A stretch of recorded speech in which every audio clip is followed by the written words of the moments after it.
Hi, I'm Dr. Daniel Glenn Bowman, and I've spent my entire career helping people be the best they could be.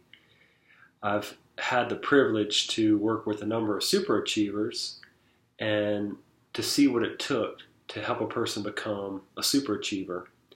And they do have a secret that I'm going to share with you today. So, in my head, I'm really thinking about a lot of super achievers, but there are four that I'm putting in my head right now. One of them is someone who I work with who lost over 300 pounds and kept it off. Another one went from nearly going bankrupt and wanting to sell his company to making millions a year profit for himself. A third was an athlete who was going to quit her sport because she was so shut down. And I've worked with these kind of cases a number of times. She became an All-American. I've watched numerous athletes so shut down with anxiety or performance issues that they were going to quit, and then they became all-conference or all-American. And the fourth person is a heroin addict who stopped using heroin for years and years. So these are people they were not just one-time, wonders. They sustained, they developed, they grew into super achievers, and they sustained it over years. And so I'm going to talk to you about what they had in common. Strangely, one of the things that they had in common is that they all had fear. Fear is necessary to propel you to super achievement. Now, that doesn't mean you're afraid when you're performing. It means that you have a fear. Maybe the fear for the executive, it was that he was going to go bankrupt. For the heroin addict, it was that she was going to die from heroin. For the athlete who was shut down, obviously that they're not going to ever be able to do their sport again. And for the weight loss person, that his weight would kill him. And those are legitimate fears.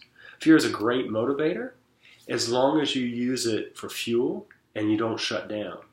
So having fear is a good thing. I think really to perform your best, you have to be afraid of something. Maybe it's afraid of letting people down. Maybe it's afraid of not using what God gave you. But there should be some kind of fear underneath it. But that's not their secret. It's just part of what these people had in common. Another thing they had in common was they all learned to be mindful. But that was probably largely a result of their work with me. I teach mindfulness to everyone to be at their best. And mindfulness is just being in the moment. It's being calm and collected and being aware. And when you're in sports, you're sort of in a cocoon without any anxiety. When you're eating right, you're putting down your fork and you're chewing up your food. When you're running a business, you're in touch with your employees. You're present. You can tell what's going on with them emotionally.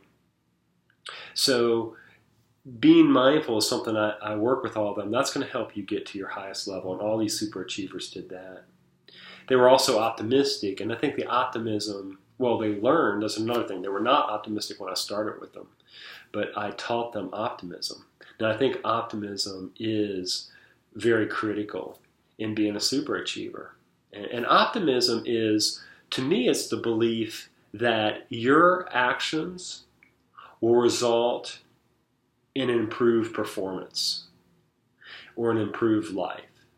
If you do not think that going to meetings at AA or NA is going to help you stop using heroin, or if you don't think that cutting back on sugars and white bread is going to help you lose weight, or if you don't think that refinancing your business can get you out of your debt, or whatever you're doing, if you don't believe that your actions are going to make a difference, you're going to shut down.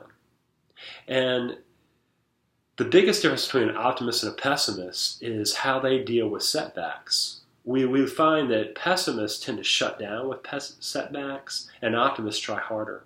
For instance, there was a study of elite swimmers, and they found that they worked harder after a poor swimming time, whereas less elite swimmers worked less hard. And that brings us to the super achiever's secret. The secret of a super achiever is they do their best every day. It's persistence. It's a daily grind. It's not overnight. If you have 30 pounds to lose or 300 pounds to lose, you're not going to do that like these shows suggest and unlikely you're going to do this thing in short periods. And you're not going to lose 30 pounds in a month. That's not going to happen. That's not the way to think. And so you have to learn to have daily, sustained, consistent effort. That's the superachiever's secret. It's in the words of John Wood, in the greatest coach who ever lived, success is doing your very best to be the best you're capable of becoming. He taught success so well, and he knew it was every day just doing your best. It's a process. And the difference between the superachiever and people who just have big dreams is the superachievers out there doing it. They're not just talking. You know, I hear so much talk. I'm going to be a multimillionaire. I'm going to be a pro athlete. But I rarely see people put in that sustained effort. And when I see a person with some God-given potential put in sustained effort, you see superachievement. And superachievement really doesn't even matter what your potential is. You're going to have superachievement relative to your own baseline as long as you do that daily effort. When I taught sports psychology at Samford, I had Bobby Allison, the third greatest NASCAR driver in history, speak to my class. And he said that the difference between he and his brother was that his brother was a better race car driver, but Bobby did his best every day. And he said that his brother liked to party and goof off, and his brother won less than a tenth of the championships that Bobby won.